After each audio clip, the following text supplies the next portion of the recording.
What is good? What is good? I told y'all I would be back, and here I am. So, anyway, check it out. I was sitting here watching some comedians.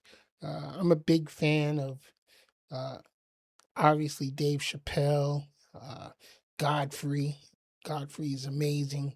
Um, uh, but one of my newfound favorites, not really newfound, but another one of my favorites is Ali Sadiq, and he does this annual charitable comedy show every year called the Jive Turkeys, and uh, it came across my feed a little while ago, and there's this one comedian on there by the name of Seven.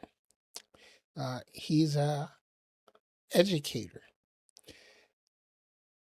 very funny dude, very funny, but he wrote this poem.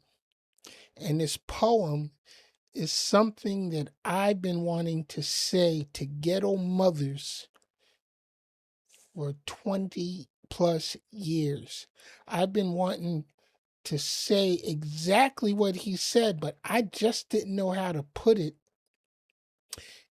in a way that would be non confrontational, but educational, so to speak. So, uh, here it is. I just want y'all to hear this. This poem is amazing. Check it out. I wrote a poem that I will be given one day to say whatever I want to parents without jeopardy of me losing my job. The poem is entitled Before the First Bell Rings. Here we go. Before your kids get ready for school, before your kids leave, before your kids get on the bus, before you reach for your keys, before your child sets foot in the school, before you do a thing, from teacher to parent, let's get some things established before the first bell rings. First,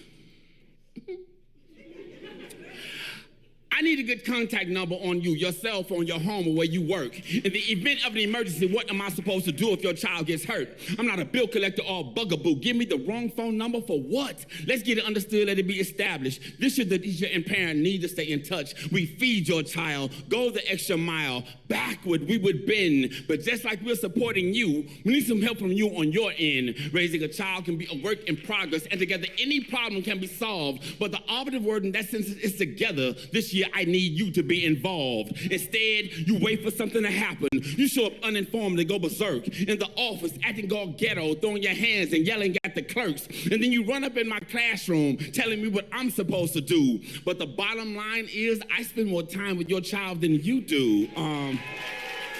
You don't want to be bothered at home. You let them play video games and watch DVDs. But please believe video games and DVDs won't teach them how to read. And all that hooping and hollering and huffing and puffing about nothing will get you jacked. You are the first example your child learns from. Now I see why they act the way they act.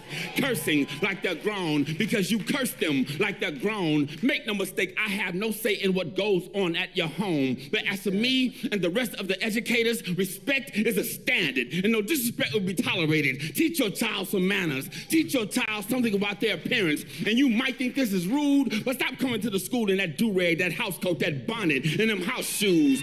And I'm sick of sending progress reports and report cards home. You won't sign or return. Then you show up the last week of school asking me why your kid didn't learn, asking me why your kid didn't pass. Hell, half the time they weren't in class, and the other half of the time they were tardy because you were acting thirsty last night at a party. But on that note, let me remind you that truancy is a crime. I'm going to tell you once, I'm going to tell you twice, then I'm going to put them police in your life. So I hope you get the message. It's not to be ignored. Bell's about to ring. The assignment's on the board. 7. Hey. Yo, that was it. I've been wanting to say that, like I said, for 20 plus years. And hopefully,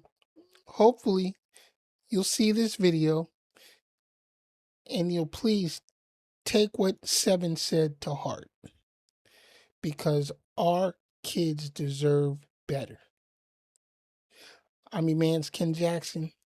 This has been an episode from Coffee with Ken. Yo, follow and subscribe, y'all. Peace. I'm out.